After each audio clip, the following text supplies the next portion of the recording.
Now, if no one objects, I thought I might make a curry. A good old Dr. Curled Shipman at your servissimo. With, of course, the Condoleezza rice. Okay. Good morning, Vietnam! I love the smell of napalm in the morning. You're gonna need a bigger boat. I feel the need for speed. Roads? When we're going, we don't need roads. Snakes. Why'd it have to be snakes? I'm Spartacus! I'm Batman.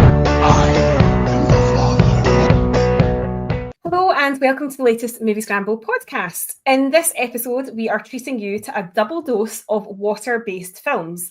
One is cute, romantic and speaks to your soul. The other is disorientating, violent and ever so slightly mental. Kind of the perfect way to describe John and me.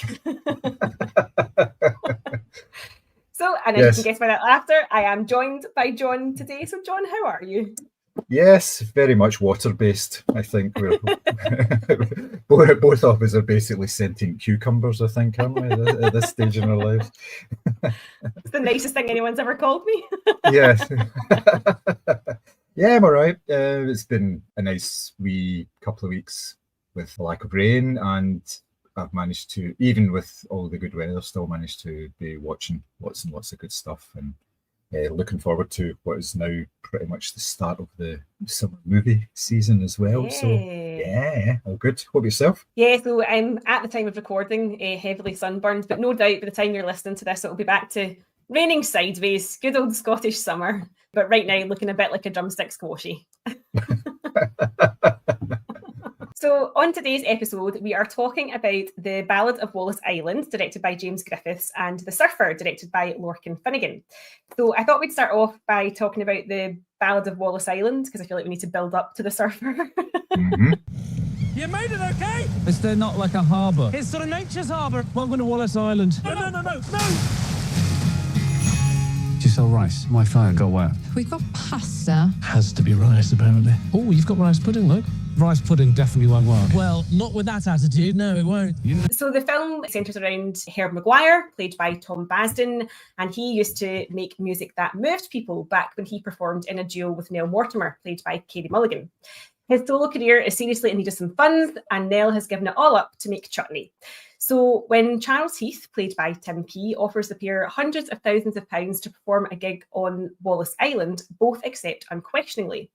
But the days spent on this remote Welsh island have a transformational effect on all involved. This was the surprise film at the Glasgow Film Festival this year, so I saw this a little while back. But John, did you know much about it going into it? I did not really know anything about the film going into it. Obviously, I think you did the review for this, for the site. Yes. I did read it at the time, but I did then kind of forget about it because there was lots of very, very good reviews he did. People go to the Moviescramble.co.uk site to read all of Mary's coverage of the film festival, which was excellent. So I did not really know very much about it. Expectations were pretty much nil on it because I had no idea that the title intrigued me because the title did sound as if it was a song. So I was kind of, oh, right, this could be very good or this could be very bad. But yes, I didn't know anything about it, but the pedigree of the people who were in it kind of intrigued me. So yes, interesting. Yeah, no, I definitely didn't know anything about it. As I say, when it came on, it was the surprise film, and I was bottom lip trembling quite a lot, a little bit of blubbering, and it was good to actually watch it with an audience who were obviously super engaged. I think it's a film that it goes heavy into sort of nostalgia and grief and how you sort of cope through music, and I found that a really intriguing premise because it has been done before, but I feel like this had like a uniquely sort of British sense of humour about it. Would you agree with that?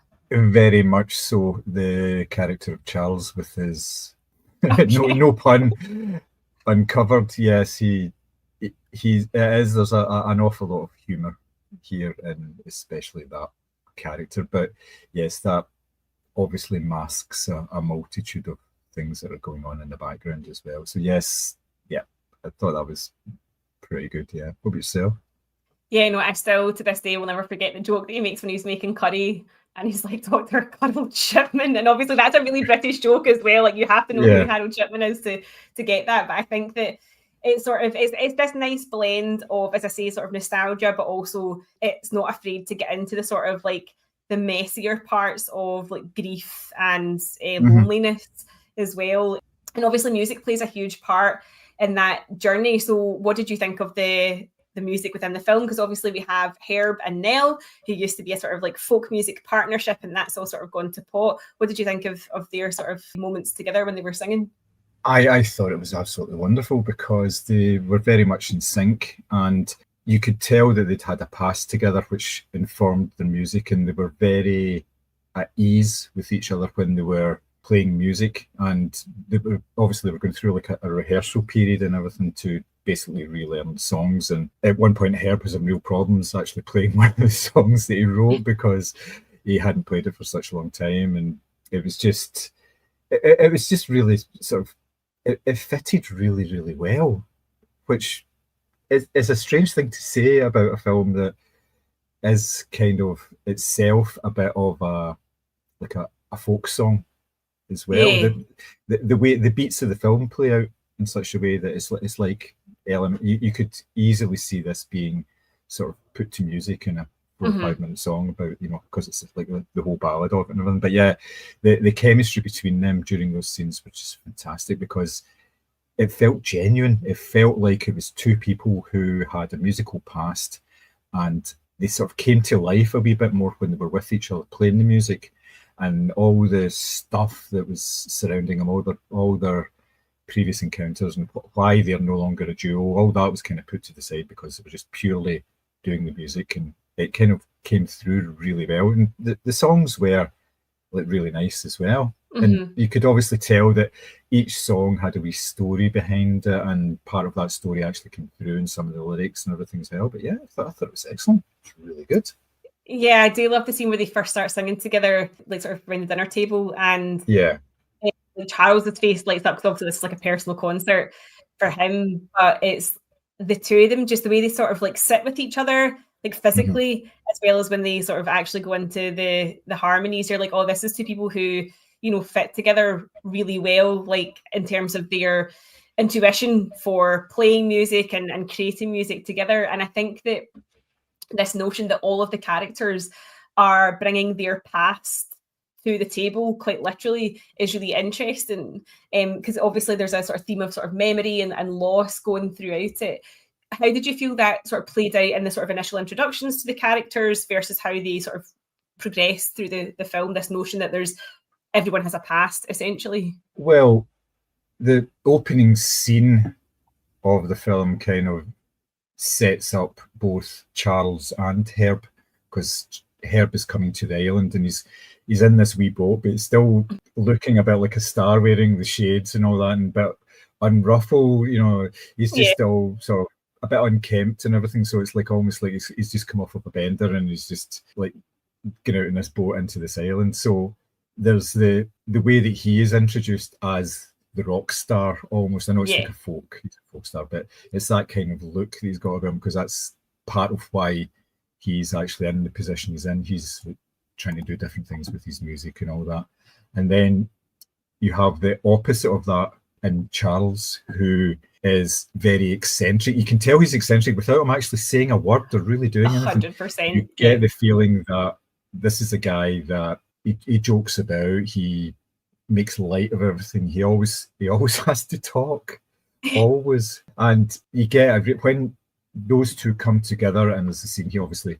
It's interesting because the island they're on doesn't have a harbour at all. So it's basically just have to go up to as close to the beach as they can get, and everybody's going to get wet when they come off the boat. And he obviously, Herb gets very wet because he falls in the water due to comic situation.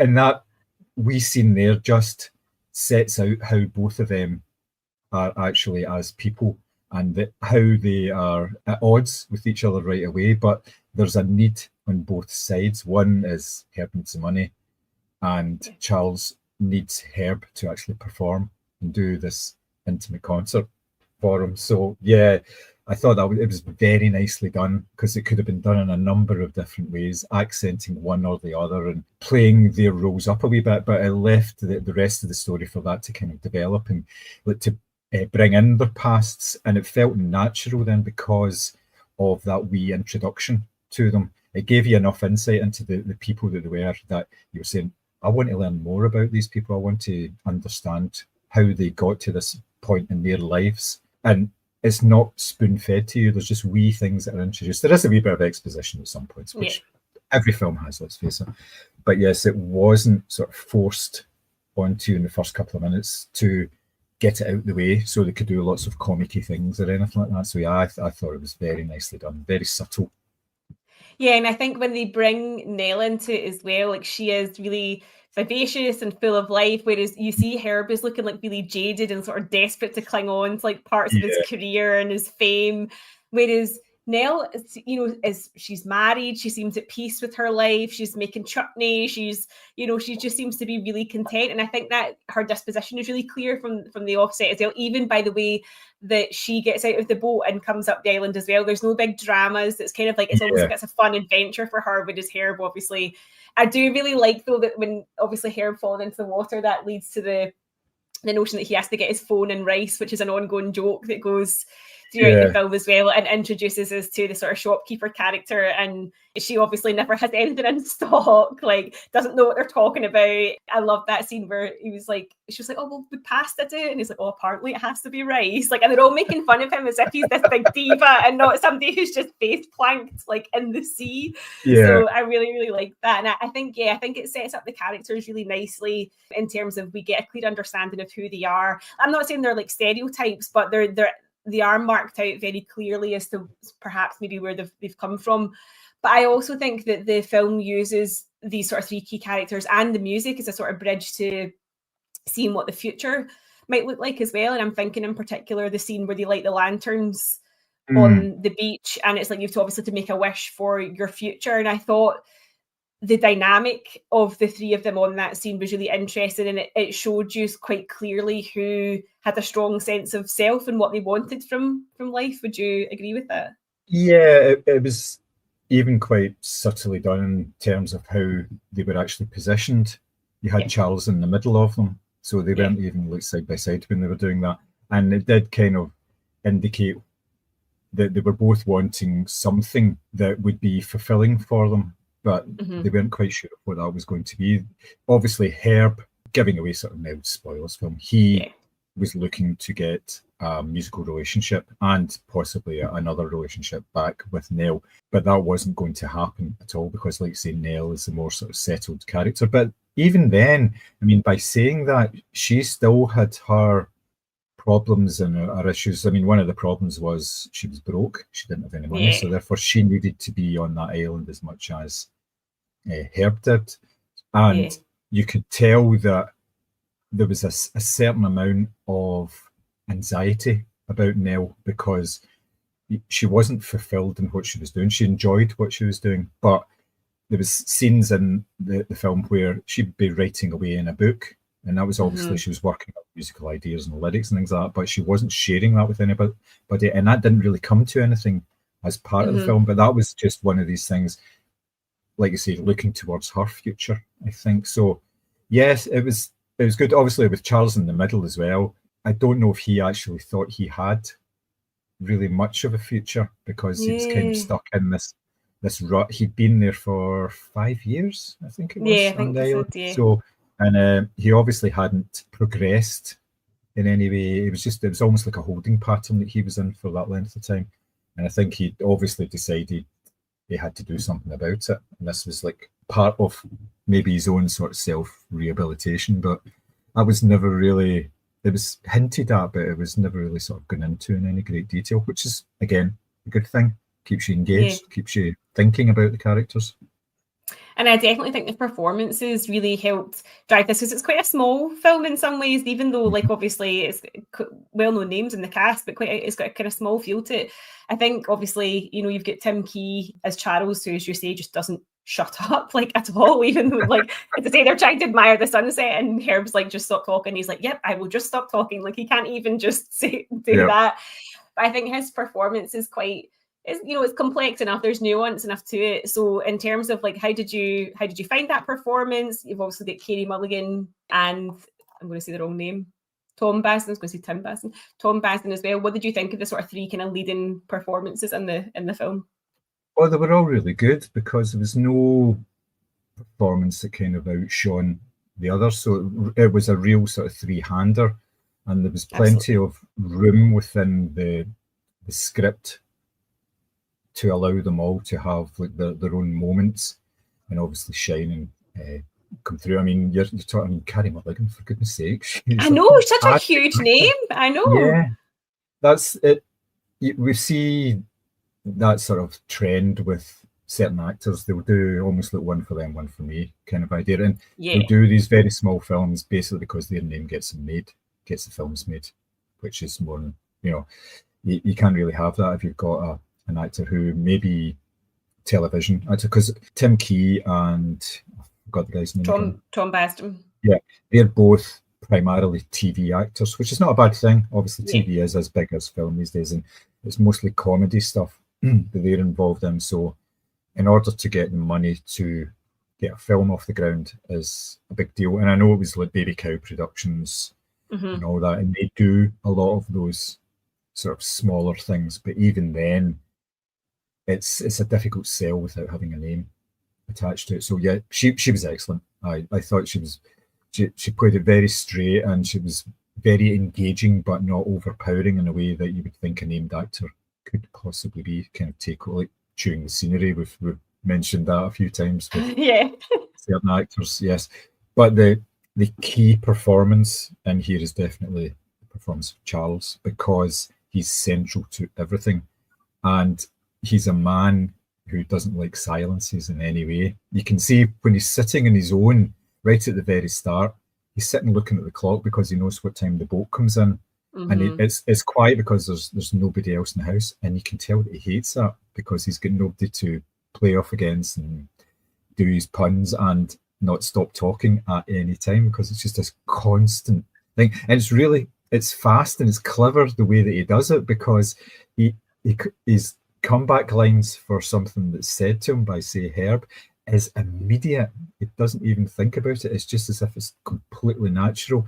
And it's almost as if he's been building these things up for years and years. He's storing all these stupid puns, and he's getting a chance to actually say them now while these people are actually around him. And he's in his element, and you can see he's in his element, but there's obviously like a total undercurrent of sadness about his whole life, and that comes through in the performance as well. And it's mostly done in a visual way rather than in a storytelling way. It's done by his expressions more than anything else. He's almost got this wounded puppy look about him. 100. He's got really sad eyes, because I mean, I think it would be very easy for Charles to become a character who was just annoying because of the constant sort of verbal like back and forth. But actually the fact that, he does have this sort of pathos to him, and there is moments where, his eyes are sort of filling to the brim and you're going as well, because how dare you make this sort of joyous bundle of fun upset? And I think that definitely gives the character the sort of nuance that it needs to stop him becoming basically just annoying. But of course, there's a lovely sort of visual metaphor for that, where he's playing tennis, where he's like, I only know how to serve one way because I've only ever played by myself. And that's like his monologues, or whatever you want to call them, his dialogue does seem very like one person centered, just because he's so used to being by himself. But I think you're right. I think Carey Mulligan's, her performance as Nell, again, although we maybe don't get the whole story, like you said, that she's constantly writing sort of maybe lyrics or whatever in her notebook, and we never really get the full story of where that's going. I think we get enough of her to know that there is a part of her that's sort of nostalgic and wistful for that kind of partnership that her and Herb once had, the life on the road, the performances, the crowds, and that actually she's a little bit of a sort of, I don't want to say a romantic, because obviously she makes it really clear to Herb that she's not here to get back with him like in a relationship way. But you also can tell that she's sort of gently encouraging Charles and the shopkeeper, played by Shan Clifford, Fleabag's sister, for anyone that watches that. She sort of kind of pushes them into a wee sort of romance as well. And I thought that was really nice, because, again, it could have gone down the route of the cliched, like, Nell and Herb get back together, but actually it takes us off in a sort of different romantic direction. Did you quite like that? Yeah, that was a wee bit of a surprise because not giving away the end, I kind of thought they could have gone in one direction for the end of it, where both Herb and Neil get back together. And like I say, that doesn't happen. They go in a different route, and it's a gentler route, and it's more interesting actually than the sort of the standard ending that you kind of expect from these films, because you've actually got two people who are almost, they both seem to be sort of wounded. But you don't really get very much of the shopkeeper's backstory at all. It's just she has a son and she's there on this island with very few other people. And, you know, like, why is she there?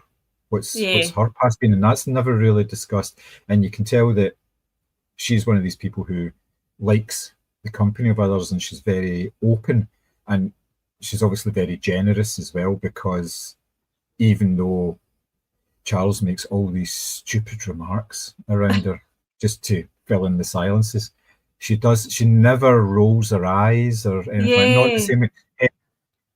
Almost constantly is just looking at him and going, Jesus, can you not just shut up for a minute? But he never does that. So it makes that more interesting in terms of them actually forming some sort of relationship, because you don't really think that's going to happen at all. You just think that she's this sort of weird wee shopkeeper character who never had any stock. Yeah, it could have been like pretty one-dimensional, that whole role, but they kind of, it was elevated a wee bit and brought in a wee bit more. You can see why they would do that as well, because it gives an extra story into the film, and it gives a bit of relief from this quite intense at times three-hander that they have. So yes, it was nice. It was a good wee sort of aside more than anything else. I really like that as well. And I think the fact that even just that it's set on an island, I think is really important, because that's when you do get these kind of quirkier characters, because it's not like set in a big city. It's these kind of maybe like eccentric sort of small town kind of feel to it. And obviously there's a sense of it's not necessarily cut off, but the boat only comes and goes at certain times, so there is a kind of isolation to it. Would you say that was quite important then, the fact that it does have this really quite striking setting? Oh, definitely, because it sets up the fact that you've got people there who have nobody else to talk to, no other means of communication. Like, Charles doesn't have a landline. There's like one phone booth in the village. Phone booth, and that's used to very good effect as well, because Nell encourages Charles to maybe ask her out, and he says, well, I don't think it would really work, because I would need to go down, I'd need to go past the shop to the phone booth to actually give her a call. And it's very cleverly done at the start with the mobile phone falling into the water and not being usable, because then you have a way of isolating Herb from the outside world. And it also means that there's a whole sort of comic element that follows that all the way through, because it has to use a payphone and he doesn't have change. So therefore Charles goes and gets some change, and it's a £50 note, and somehow he manages to change all of it.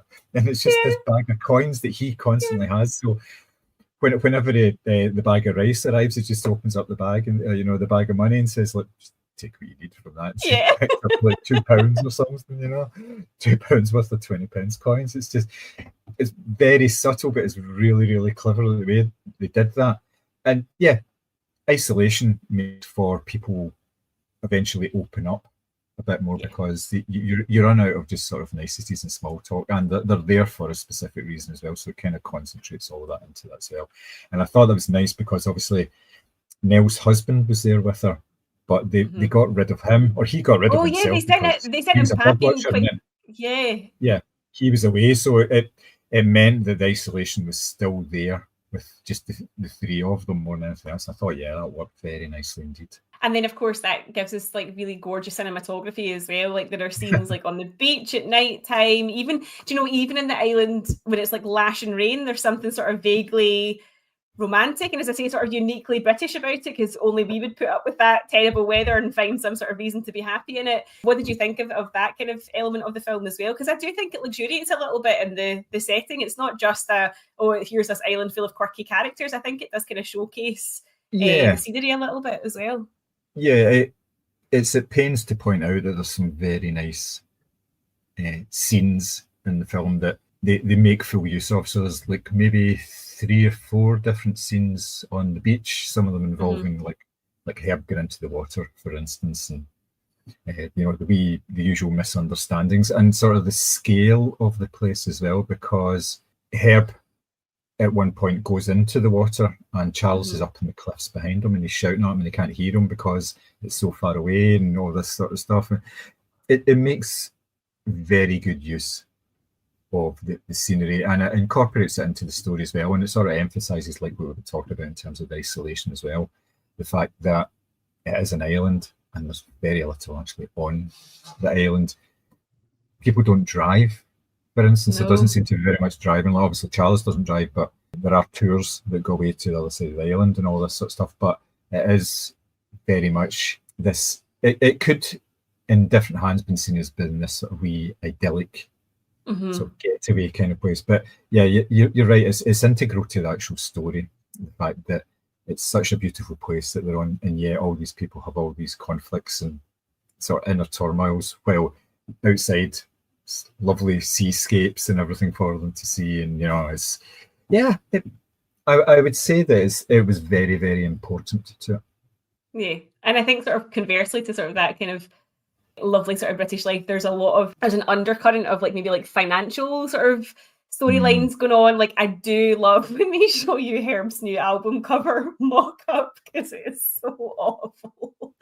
And that sounds like a really funny storyline in itself, and that's obviously why Herb is on the island, because he needs the money to make the album. But how did you feel that played into it? Because I didn't guess like where the sort of money was coming from, or Charles's kind of storyline. But I feel like that's a very un-British thing to do, is to talk about money, and yet it's ever present, even right down to, as I was going to mention, the bag of £50 note that's been changed into 20p pieces. It's a really sort of present part of the film, because even with Nell and her life, she's not making obviously the same money that she was when she was a star. Like I didn't guess Charles's sort of storyline, as it were, as I said. What did you think of that sort of playing into, as I say, this kind of otherwise quite quirky and eccentric island?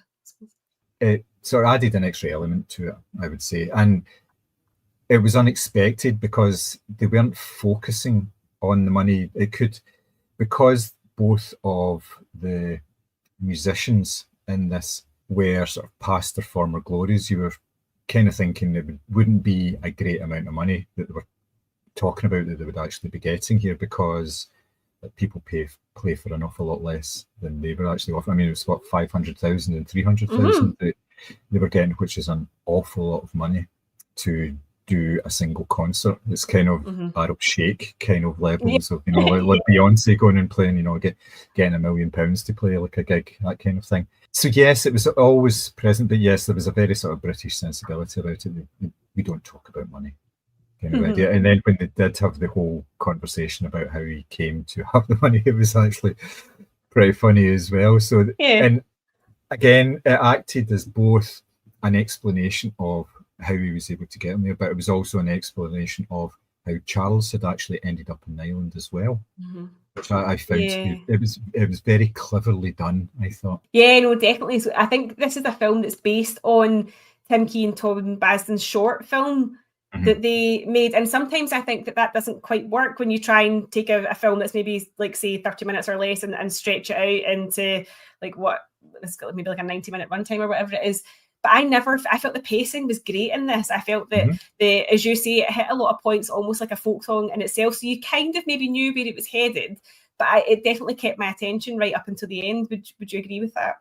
Yeah, I would say so. I haven't seen the short film, and there are only 2 characters in the short film, so it was obviously much smaller scale. So what they've done here is they've expanded it to obviously include the character of Nell, and then obviously the shopkeeper, and added a bit more flavour to it with the background to Charles and how he has so much money and all this sort of stuff. So I felt that the whole film you could probably describe as being gentle.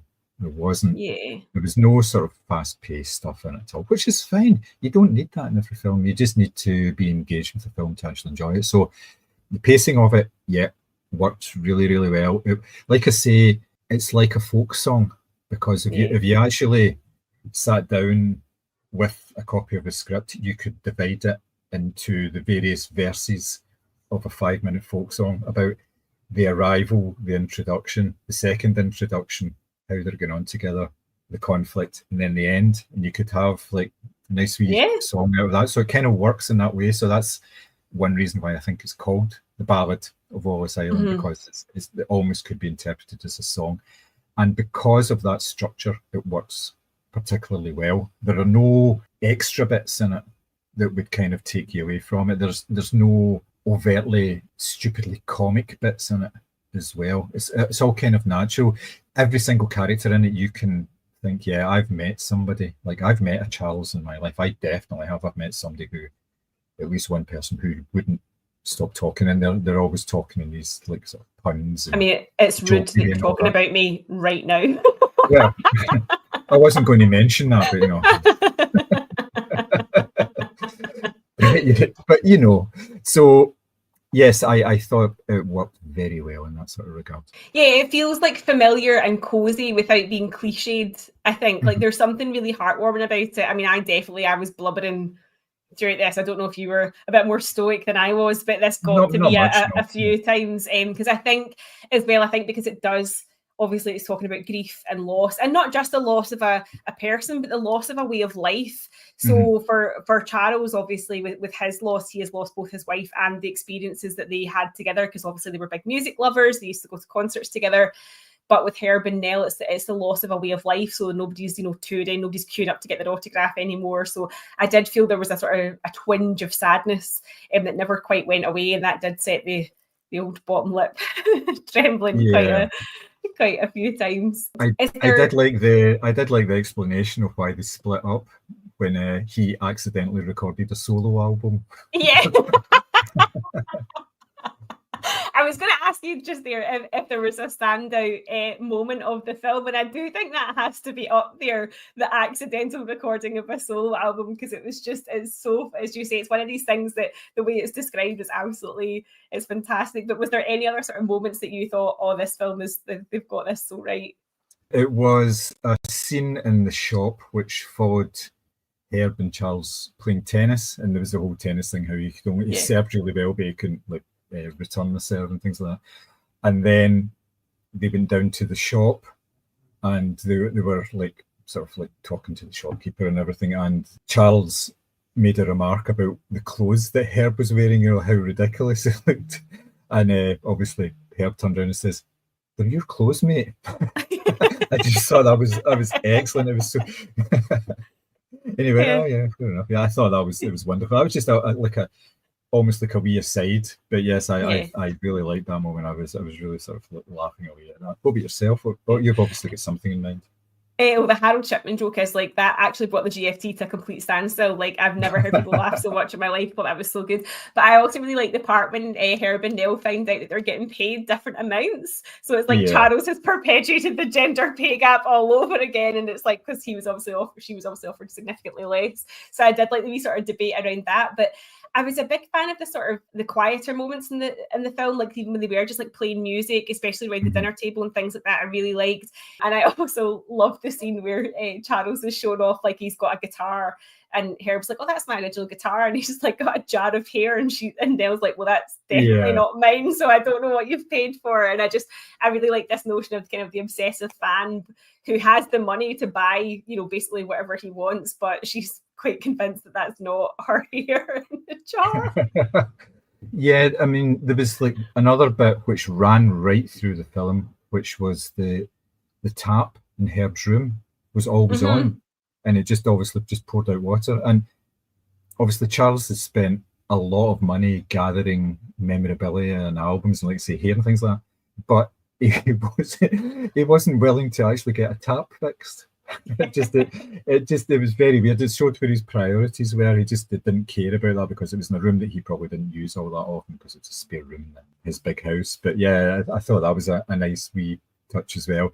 And they came back to it a couple of times when he was in his room, and they just sort of, they'd have like a maybe 2 or 3 second shot of the tap just running and then just move away and never really come to it. And it was one of these things that I thought it's going to play into it at some point, and that Herb's going to get really annoyed because his tap and is rip running the off. thing But he off the never- wall or yeah, something. and he Yeah. never does, because that wouldn't be fitting in with the sort of the whole British sensibility of the thing. It's very sort of buttoned down. Like you say, they're there to do a gig and sort of get themselves both out of financial holes that they're in. Mm-hmm.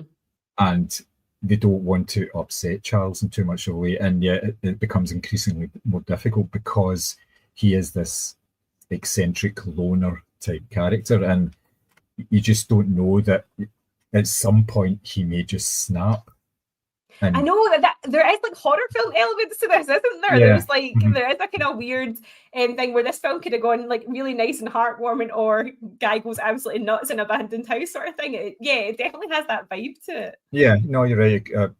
I don't know if there was a horror version of this, but yeah, it would There probably should play be. quite nicely as well. Yeah. So is there anything else in this film in particular that you want to pick up on? Is there anything that I've missed?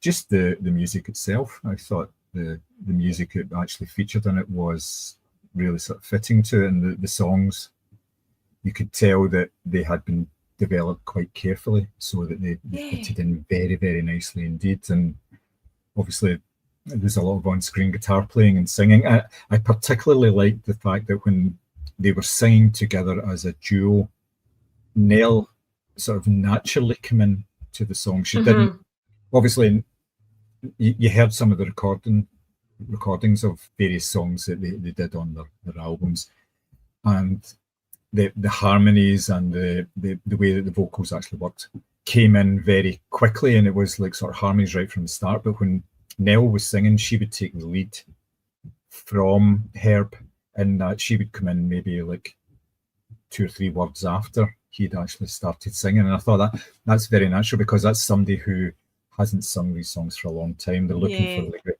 the way to get into it in terms of the key and everything, so that they're, you know, it felt very natural rather than being very polished and they knew exactly what they're doing. They're just sort of, it wasn't like just putting on like a set of clothes that you're very familiar with and you know how to hold yourself. It was a wee bit awkward, and they were sort of like getting to know each other again musically. And I thought, yeah, that was very, very well done. It was nice to see something like that. It's something that obviously been thought out in quite detail, I would say.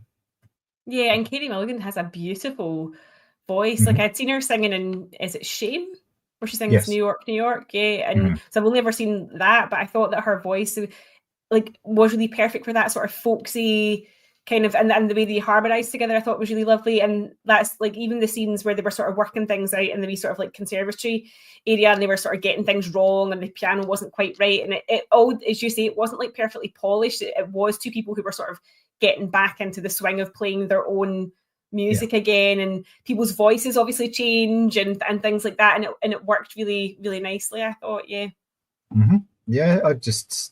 it added so much to the film, I thought. So yes, and it's the kind of film I think that you could transplant it from the Welsh island to probably many other locations across the world, in terms of just isolated locations, and have the same sort of story play out in pretty much the same way, and it would work. You could even change your music styles and all sorts of things like that. So, but the core of the story would kind of carry it no matter where it was.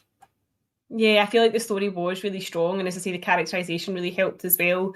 As I say, I do think there's something quite British about this, so I'm interested that you said that you feel like you could transplant it to a lot of other places, because I feel like the humour is quite British, but nonetheless, I think a very sort of well-structured, sort of tight kind of film that's sort of really well put together and sort of bolstered by the performances. The film, I believe, is out on the 30th of May in UK cinemas, so would you recommend people go along and see it? Oh, definitely. I mean, you're talking about a film that's 99 minutes long, so it's not going to be a burden to you in any way. It doesn't hang about. It does exactly what you'd think of doing sometimes, but there are some nice wee gentle surprises it's a very good way to spend just over an hour and a half of your time. Yeah, definitely. Yeah, I would definitely recommend it. I think if you're looking for something that's just the right side of schmaltz, with a little bit of romance, lots of humour, and, you know, really stunning scenery to look at, this is definitely worth seeking out, and obviously worth supporting sort of small British films like this as well, so that hopefully more can get made and into the cinemas as well, and not just sort of on the festival circuit. So definitely worth seeking out. For some tonal whiplash, we're now going to discuss Lorcan Finnegan's The Surfer. You can't stop a wave. Born in a storm, way out to sea. Pure energy. And it's all building to this breaking point.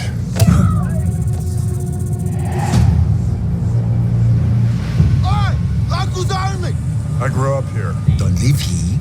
Don't surf here. Hey, Dad. It's okay. You're scaring my boy. Now. No need for all this fuss. Listen to me, brother. I know it's smarts to lose space in front of your boy, but you gotta know when to back down, or it could get a whole lot worse. Here's a little bit of background or plot. Basically, Nick Cage plays the titular character called The Surfer, and he's there back in Australia with his son Finn, and they attempt to catch a wave or two on Lunar Bay, only to be told that because they don't live there, they can't surf there. So despite the fact that he grew up in the area, his American accent reveals that he is no longer a local. He's trying to re-establish a relationship with his son. He's even buying a house in the area so they can rekindle their bond. But he is faced with Scally, played by Julian McMahon, complete with mahogany tan and blinding white teeth, and cannot get to obviously use the beach in the way that he would like to. The Bay Boys are Scally's little group, and they protect this particular little patch of sand. From here, Lorcan Finnegan plunges us into a desperate, humiliating series of events that pushes the surfer to the brink of his very existence. Who else but Nicolas Cage could lead a film like this? So obviously, John, we've talked about Nick Cage films in detail when we were talking about Longlegs, and we sort of picked out our favourite performances. What kind of expectations were you therefore bringing to this film? It's difficult, isn't it? You have a certain expectation with any Nicolas Cage film with regards to his extensive back catalogue and his well-publicised money issues, forcing him to basically take on every role that was offered to him, and the continuation from that, even after all that was kind of sorted. So there's a certain weight behind seeing starring Nicolas Cage on a poster or a trailer. So yes. But having said that, you don't really know what to expect with a Nick Cage film because he's done so many different types of films. He, like I said, because he was doing lots and lots of films, there is a whole variety of stuff in the last decade. So you've got no idea what level of crazy or sanity that you're actually going to get from his performance. So every time I go into these films, it's always Christmas Eve. I always get reasonably sort of warm expectations about it and looking forward to it. So I hadn't really seen, well, the trailers didn't really give very much away, which kind of echoed in the film as well to a certain extent. There's a lot of that going on in the film. So I didn't really know what to expect, which is a good thing, I think, with a Nicolas Cage film. So I went in kind of fresh, and I must say I was totally surprised by the film. It was not anything like what I was expecting. So that's probably a good thing, isn't it? Yeah, no, I went in completely blind to this as well, and I absolutely loved it. Like, for me, this is a strong contender for top 10 of the year because I really liked what I saw. I think this is a particularly intense Nick Cage performance, and there's a lot of energy to it that I really enjoyed. So I mean, yeah, let's just dig in. Like, what did you think of let's start with Nicolas Cage. Obviously, we don't ever get to know his character's name, but he is in a sort of path back to sort of, as I say, re-establishing kind of family life, particularly with his son. What did you think of his character, and obviously how that unravels throughout the film? Well, he starts off as a mildly desperate character because he's trying to close a deal on his former childhood home, and he's basically been gazumped and somebody's offered 100,000 more for the place. So that puts him on edge at the start, and it pretty much just goes downhill from there. Yeah. He starts off as, well, he's there with his son to begin with, and it's the big fancy car and the surfboard, and he's well dressed, and the brown loafers and all this sort of stuff. Yeah. So yes, so you're introduced to him, and he's this seemingly affluent man, but you kind of get the reality check pretty soon after that he's kind of desperate because he's trying to get some of his past back when he was happier in that sort of place, and he's trying to sort of rebuild his relationship with his son because I don't know if he's divorced, but he's at least separated from his wife, and he's almost portrayed as being this sort of Walter Mitty type character in that it's all a wee bit fantastical, nothing's real, he doesn't come through with promises he's made, it's always big stories about what he's done and what he is doing and all this, and he's just kind of desperate to get it onto sort of a standard track, I would say, get some sort of reality, get a grounding, and he thinks that by getting this house, that's what's going to happen. You see that in some of the wee visions in the film of him standing on the deck looking out over the ocean and everything, and he's thinking that's sort of paradise and stability at the same time. Yeah, and then mental isn't a word I use normally, but yes, it just goes very, very crazy and very strange. But fair play to the man. He's done similar things in the past and he's carried off, and I think he kind of carries it off here as well because he knows that this performance in this film is not rooted in reality.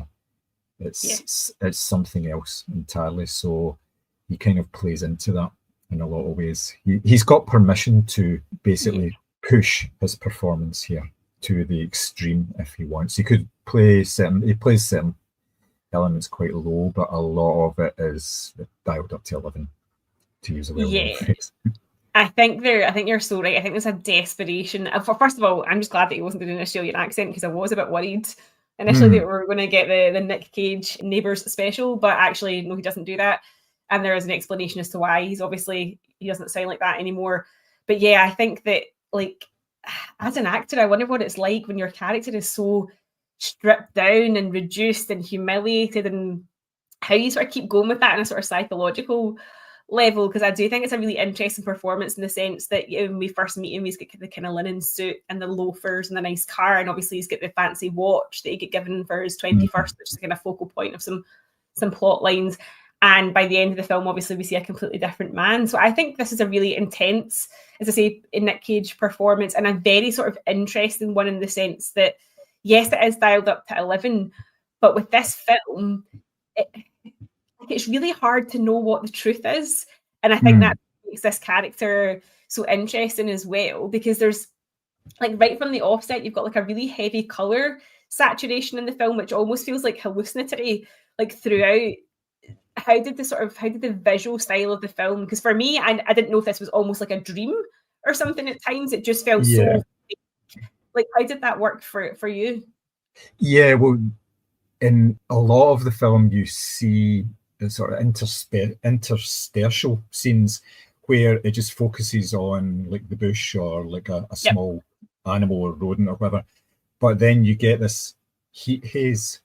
Oh, yeah. And it's almost like you say, it's almost like a dream, because it's a kind of visual sort of cue that would be used to like fade into a dream almost. So yeah, it's that kind of idea, and I know we're kind of conditioned to it, but yes, like you say, everything is too colourful. It's almost like you're standing at the beach without any sunglasses on because you're squinting all the time and everything's just too bright for you.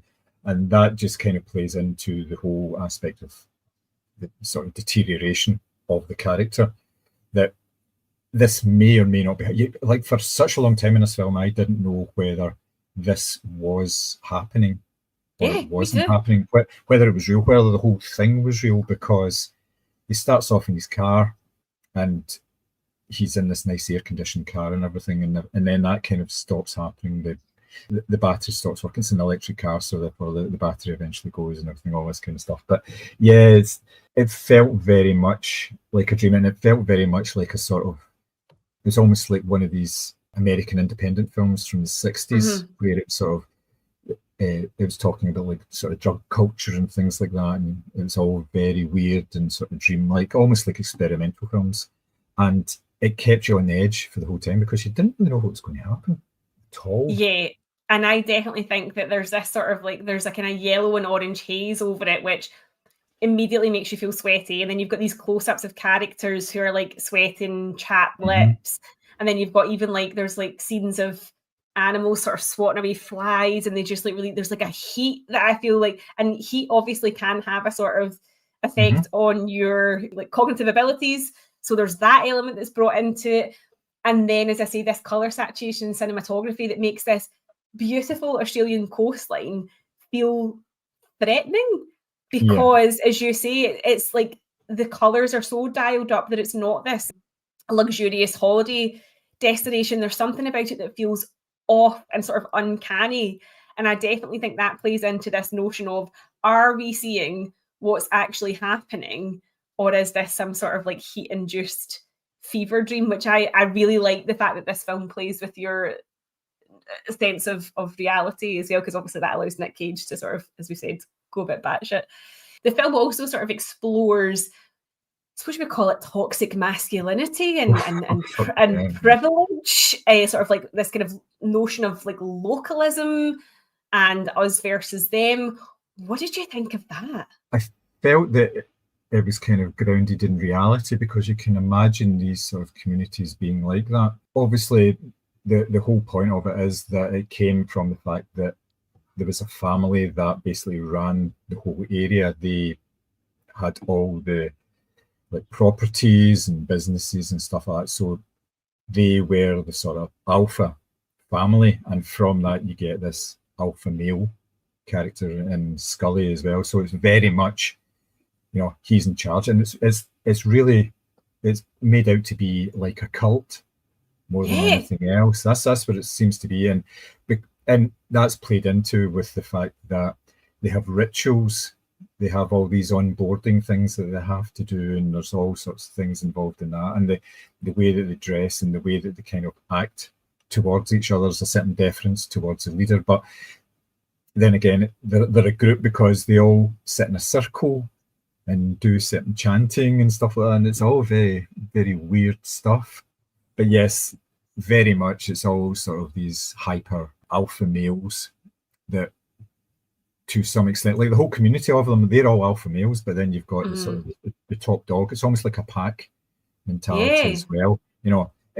And there was even one point that I saw that two of them were sitting together, two of the group were sitting together, and one of them actually looked as if he was grooming the other one in terms of like picking things out of him. And it was really weird, because obviously that's like sort of like chimpanzee and ape culture that they do that, and that's a deference thing to somebody who's more senior than you.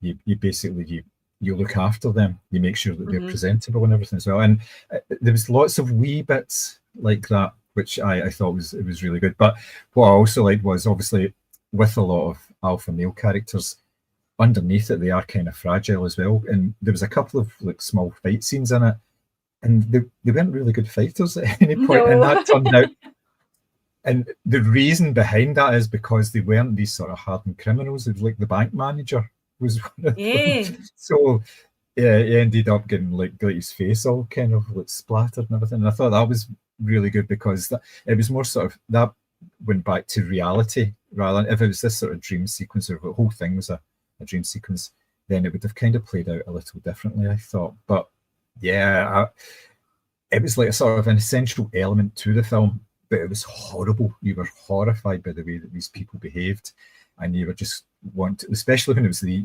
very younger guys, and you were wanting to just go, oh, I'll be you and fuck off, you know, just go away. But there's nowhere to hide, because it was all set in one location.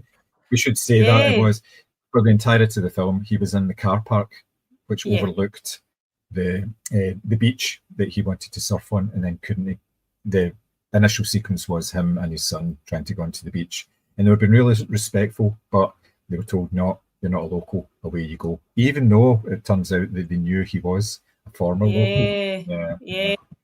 I think it's it almost feels like a weird sort of like corporate retreat sort of bullshitty thing, like but as you say, dialed up to 11, like, because they're obviously like Scally's thing is he's going to sort of, you know, bring out these sort of alpha men or alpha male traits in the Bay Boys, and Scally himself is described as a trust fund baby at one point as well. And then you've got that woman with the velour tracksuit who's like, it's great because they keep all the riffraff out. So there is this notion that there's a, you know, a way to behave. And when you do sort of see glimpses of the house that Nick Cage wants to buy, because there's other buyers who are sort of walking around with the real estate agent, you do get a sense, obviously, this is an area that is privileged and is sort of like well-to-do. And I think that like there's all these kind of weird sort of hazing rituals. And then you see there's a scene where they invite all their wives and children down to the beach, and they all look sort of vaguely identical. There's a sort of Stepford Wives thing going on. And it's like the ladies are allowed to come, you know, to bring the cool boxes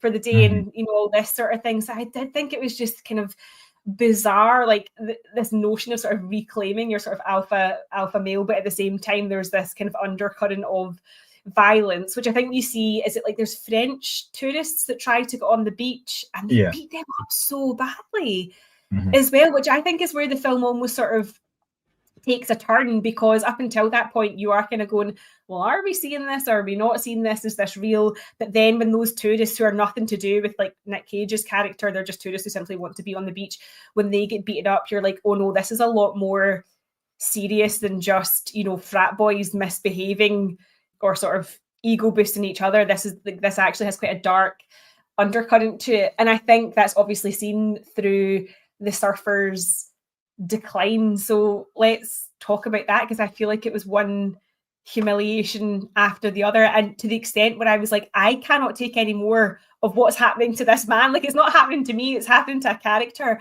I just thought, how much more shit can you heap on a person? It was unbelievable. Literal shit. Yeah, literal shit. Yeah. It was actually done fairly quickly, the sort of degradation of him. So like I said, he started off with his nice air-conditioned car, which then stopped working. As a consequence, his phone stopped working, so he was completely isolated at that point, and it was overly hot, so therefore he was taking, like, he would try and like go into this disgusting bathroom. Public toilet. Minging, with the brown water coming out and all that sort of stuff. And then through that, he lost his jacket, he lost his shoes, and he injured himself walking on glass as well. And then the degradation just went from there. The fact that he lost his water bottle. He had this nice sort of executive big water bottle.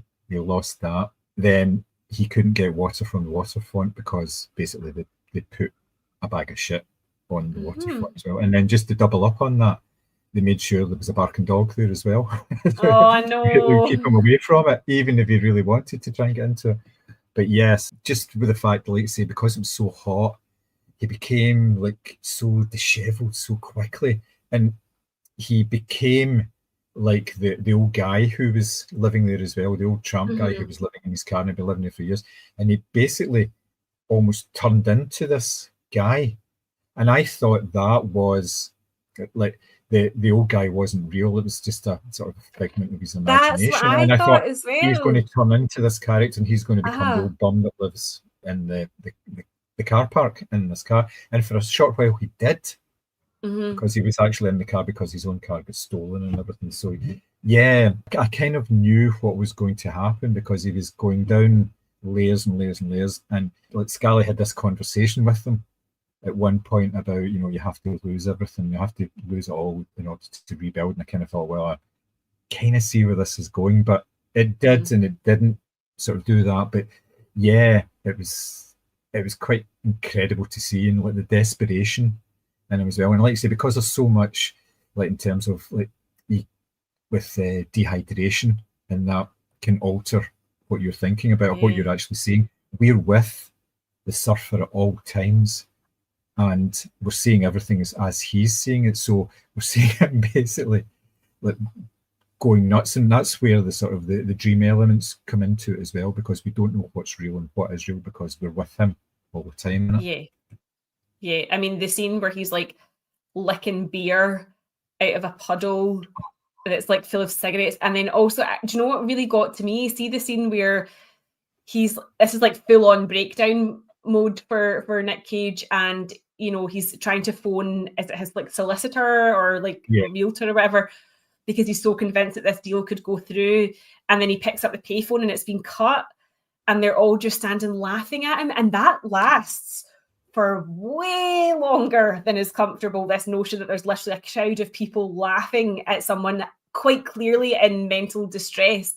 Yeah. And I just felt so uncomfortable watching that. And then you've got the young guy that runs the coffee van, and he essentially sort of steals his watch in order to pay for like a latte and things like that because his phone won't charge. And I was just like, how much more awful things can you put or can you make happen to this one character? And also that sort of like underlined by, as you've said, this singular location, because there's nowhere for him to go beyond the car park. And it's just, it's claustrophobic in how uncomfortable it is. Like, and this is what I mean about, you know, Nick Cage's performance it may feel over the top to some people, but I actually think it's right on key with everything else that's going on, because there's moments where, as I say, he loses his watch to a barista, and the barista turns around really confidently and he's like, no, this is my watch. I got it for my 21st birthday. And you're going, am I losing my mind watching this? Or is this, you know, and that's why, like you, I thought it was going to turn out that he was originally the homeless man that was in his car. But obviously that is actually quite a different story altogether. How would you say that Julian McMahon's character contributes to this? Because as I say, there's a sense of unease that I just can't get away from when I think of this film. How do you feel like his performance added to that? Because he's not quite doing all of the bad things, because you never really see him sort of getting his hands dirty, but you know he's there. Yeah, he doesn't need to do any of the bad things because he has his devotees that will do everything for him. He was very interesting. I thought that performance was excellent as well, because it was just in the right side of madness as well, that one.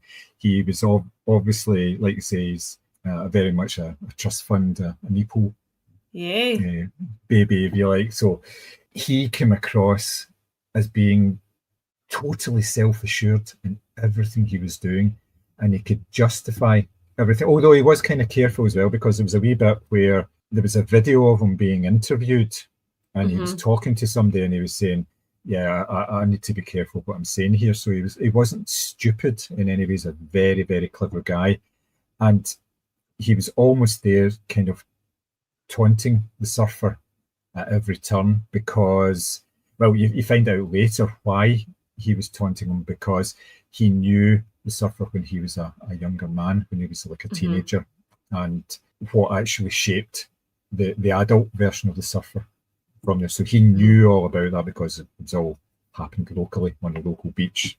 Yeah. So yeah, I kind of thought it was a portrayal of a character that had rage, but he knew how to control it, and he knew the buttons to press. He knew how to get under people's skin in order to, well, firstly antagonize them and then recruit them from there, because that's what it was all about. It was all part of the show for him. He was able to sit back and just offer advice and just say, I would like this done, and you would have at least 2 or 3 people around him who say, I'll do that, don't worry about it, and they would go out and do that. Because like I say, he never got involved in any of the violence towards the surfer at all.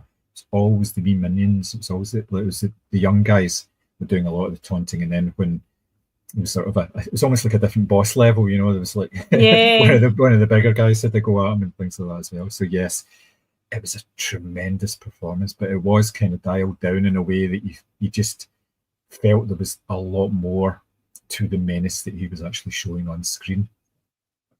Yeah, I completely agree. I think he's someone who I would describe as like violently charismatic. Yeah. Like there was an intensity as to how he presented himself. You know, you see examples of like, he has the local police in his pocket, and he is seen as this like, all round, the women in the velour tracksuit, thinks he's an all round good guy because, as I say, he keeps the riffraff out. But the smile and the permatan and the therapy speak that he engages in obviously Yes. belies something that is a lot darker and more dangerous. So yeah, I really liked his performance. And also there is a sense that he is sort of unraveling himself, sort of mirroring the Nick Cage character, but just not in a way that's obviously, he's not like living in his car drinking beer off the ground. There's a sort of, his need for control is different, but it's obviously he's trying to keep this group together, and he's obviously trying to recruit, and he knows the surfer's past as well, which as audience or viewers, whatever you want to call it, we don't. So he's got that extra bit of knowledge as well. So I thought he was a really interesting character, and probably quite fun to play, I imagine, if you're dealing with just playing an out and out bastard, you know. Yeah, I liked the fact there was also a bit of a mirroring there as well, because obviously the surfer spends a lot of his time in his car and in the car park, and he's isolated there, whereas the cult leader is basically living in a shack on the beach. Yeah. You never see him anywhere else, and you never see him in anything other than this red sort of toweling Kind of poncho type thing, isn't it? Yeah. And it's obviously that he lives basically his whole time there. He doesn't move from there, and he holds court there, and that's part of the almost like the compound that they stay in.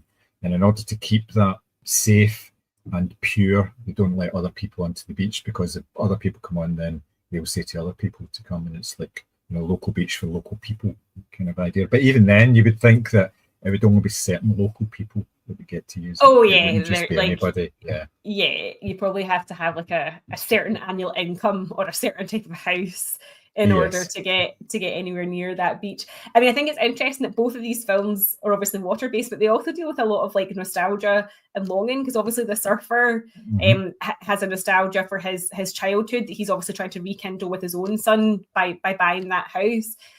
How did you feel that the surfer's storyline then, and this notion of his childhood, how do you feel that sort of played out? Did you, because again, I feel like this is a film that could have gone quite literally any which way, and like you, I thought it was going to go down a particular route where he'd imagined like the homeless guy. How did you feel that the film sort of wraps itself up when we finally get to understand why he's come back and why he has this desire to reclaim his childhood home? Yeah, well, it's a childhood trauma that basically informs the whole of his adult life, and he says that himself.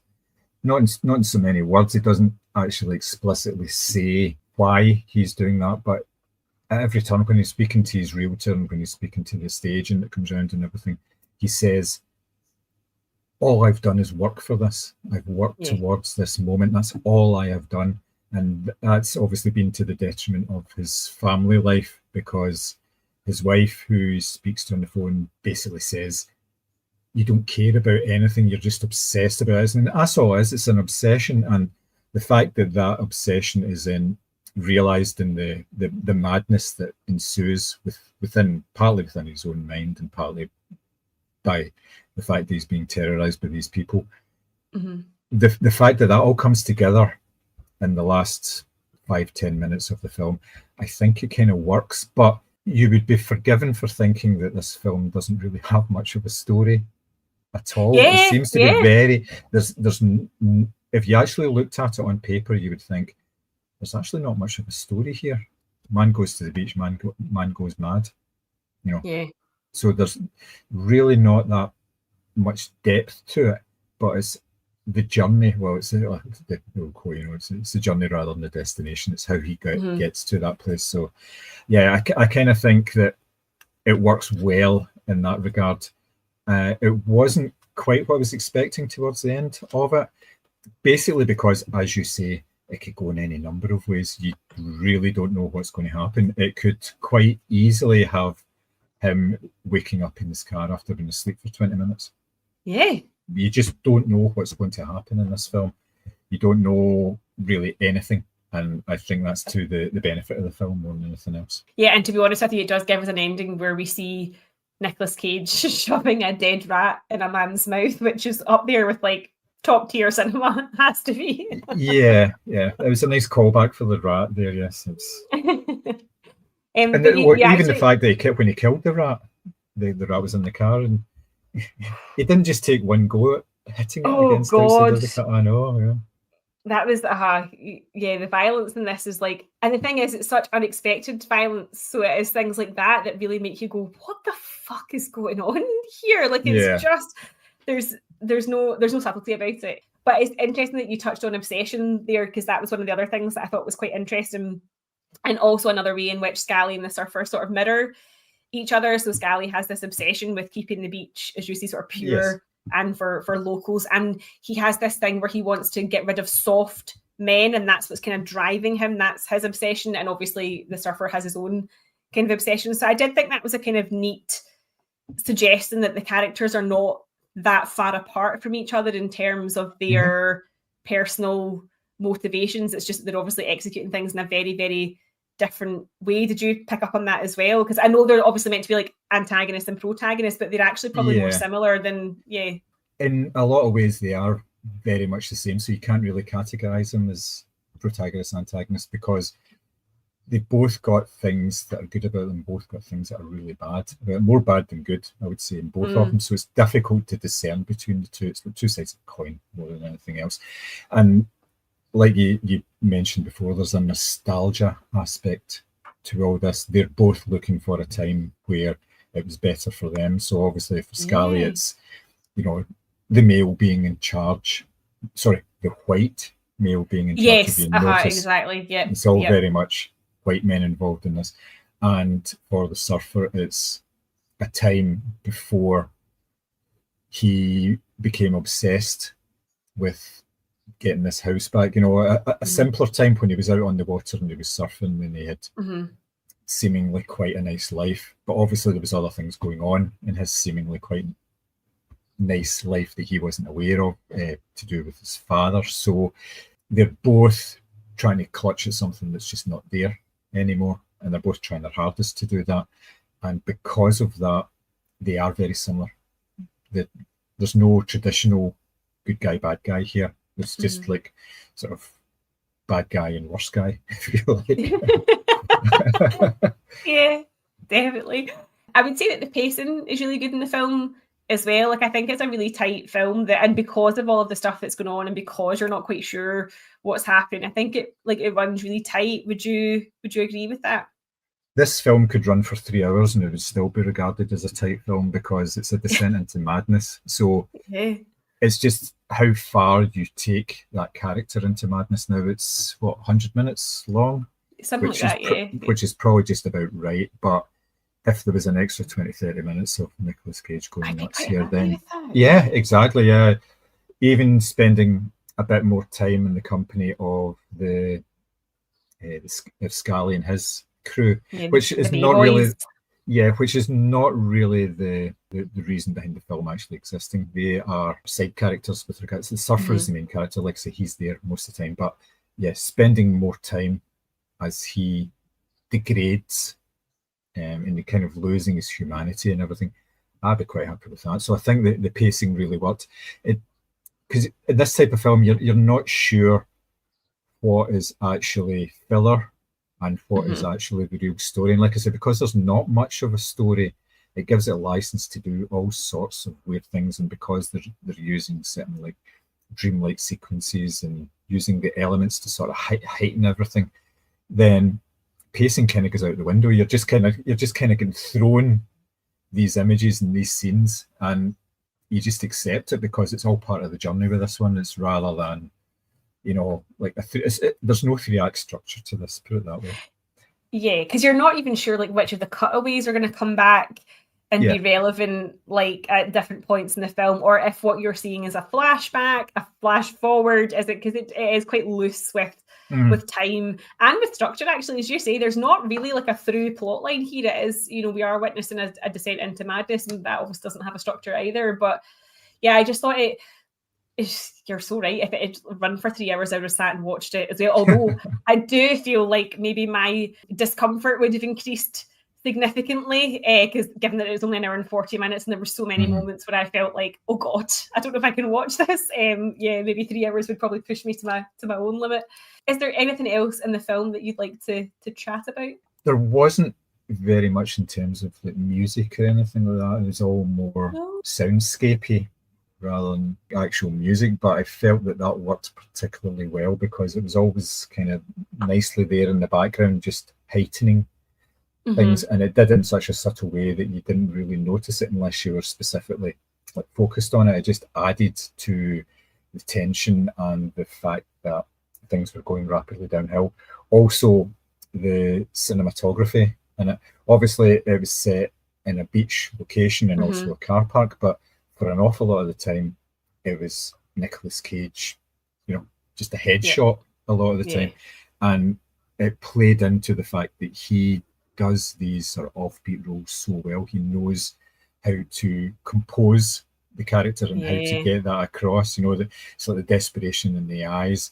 There was a lot of emphasis on smacking of lips as well, I noticed. And his lips were so dry, and there was almost it was almost kind of spaghetti western at times, I felt, with the close-ups of like the eyes and the teeth and all that, and you were really getting a sense of these characters in a sort of like almost like in a B-movie type of style, but in a way that definitely worked for this film. Yeah, and it wasn't just him, like say the peroxide blonde. There was a shot of her smacking her lips, and Scally as well. So, and the old tramp as well, he was doing that because obviously they were all parched and were thirsty and stuff. But it was the whole the sound that makes is quite horrible at times. It can be, it's because it obviously was amplified and it was brought right up into the sound mix and everything. So you really got this smack of the lips, and you think, oh, it's not good. But this isn't like gentle waves lapping on the Australian shoreline. This is like that kind of visceral sort of like human body sounds, and as I say, the kind of spaghetti western sort of close-ups as well. It's definitely, I feel like it's a really unusual film, and I feel like it's going to maybe divide audiences a wee bit. I think some people, you're either going to really like this or really hate this. What can I ask? What camp did you fall into? I really liked this film. I thought it was great. I enjoyed it from start to finish, pretty much because I didn't know what to expect, which is a standard response when you talk about the Nick Cage filmography. If you like. It is almost a genre at times now. But yes, I thought that was it was really, really good. It's not for everybody. A lot of people will switch this film off after maybe about 10 or 15 minutes and say this is a big pile of poo. But I really enjoyed it, and I would recommend it to people who are open to the variety of Nick Cage fare that is out there. Yeah, no, I completely agree. I really like this film. As I say, for me, it's easily top 10 of the year material, but I can see a lot of people having problems with it from maybe the violence perspective, or the fact that, as you say, kind of nothing really happens. There isn't really much of a so that might make people feel a bit sort of turned off by it. But no, I absolutely loved it, and I believe it is still in UK cinemas. So if you're going to catch it, I would encourage you to do so. It's definitely one it'll get you talking and thinking afterwards, which I think is always a hallmark of sort of good cinema, if you're sort of thinking about it and picking it apart for a wee while afterwards. Yeah, it was quite interesting as well that Nick Cage is afraid of sharks. He agreed. Where he was in the water for a certain length of time as well. So, yes. Yeah. Good for him. If it was me, there's no way I'd be going near bodies of open water like that, especially in a film called The Surfer, where you'd maybe assume that your character was actively surfing quite a lot, which he obviously isn't in this film. That's the whole point. He can't go on the beach. But yeah, imagine signing up for that and then going, but wait a minute, Australia's full of sharks. And everything else, obviously.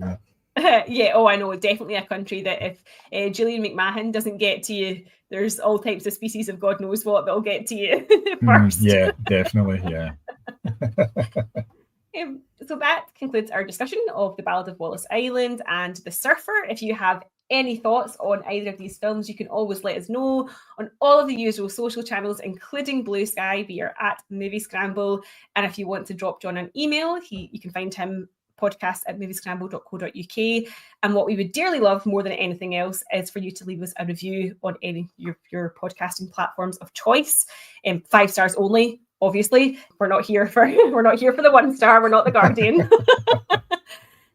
But on our next episode, we're going to be continuing our 1995 retrospective. So tune in for that. Until next time, it is bye from me. Bye.